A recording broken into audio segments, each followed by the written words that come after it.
Alam nyo, ito na yung pinakasulit na blush talaga. As in, makiki-level talaga to sa mga mochi blushes sa ating market ngayon. Tapos, mura lang siya. And look at the pigment. So, again, this is the Poppy Blushes from Sugar Dolls. And look at the packaging. Sobrang cute niya at mura lang to. And ang lambot niya, guys. Sinasabi ko sa inyo, para siyang mga mochi blushes pero sobrang mura niya. Yung feeling nito, para kang naghahawak ng mochi, para kang naghahawak ng marshmallow, cloudy, and ang lambot niya. Okay, this is the shade Heartbeat. Look at how pigmented this is.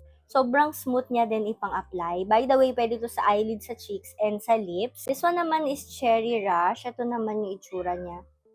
Grabe, di ba? Pigment is pigmenting. Ilang beses ko na to nireco sa inyo at hindi naman ako fine-fail nito. Like, look at that. Tingnan nyo, long-lasting siya. Next is Bubble Glow. Ito naman siya. For cool tone girlies. And last is Pink Pop. So, ang ginagawa ko, favorite combination ko is Bubble Glow and Pink Pop.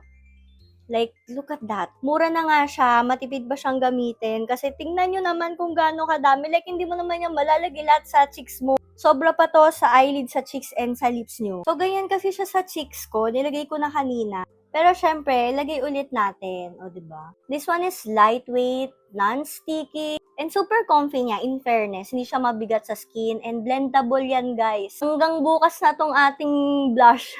Naglagay ako ng powder dito, guys. Nag-blend pa rin siya sa cheeks ko. Hindi naman siya naging patchy. Ayan din yung nasa lips ko kanina eh. So, ire-retouch lang natin siya. Diba? Sobrang blendable niya.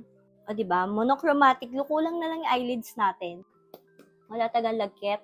Hindi siya mabigat. Hindi rin siya drying sa lips. So, kung gusto niyo na matipid na product na mura lang, grabe guys, sinasabi ko na sa'yo, ito na talaga yon. Kung gusto niyo ng talagang blush na blush yung itsura nyo, di ba? Pang malakasan, pang pawisan, ito na yon from Sugar Dolls.